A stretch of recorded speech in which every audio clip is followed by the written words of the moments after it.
about all of these crafting products and tools. As you can see, they're taking up a lot of space, and depending on your storage and organization at home, you might need to conserve space.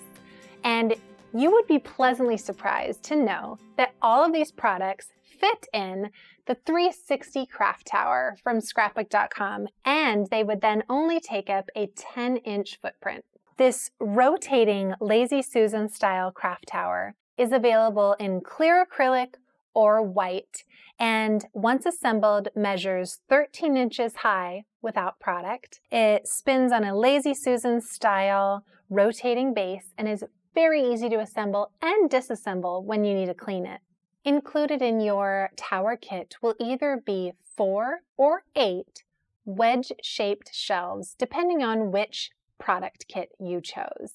It also includes the silicone rings for easily assembling and securing the shelves. It features repositionable shelves with customizable placement, 7 different shelf levels and positions to choose from. The lipped shelves safely secure your contents.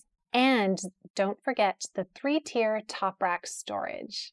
The towers can hold a maximum of 14 shelves, and remember to pick up your additional shelves sold separately.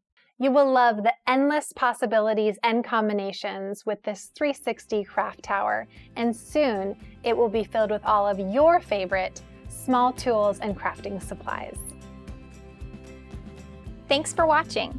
If you liked this video and want to see more from Scrapbook.com, please like, share, subscribe, and leave a message. Happiness is life handmade.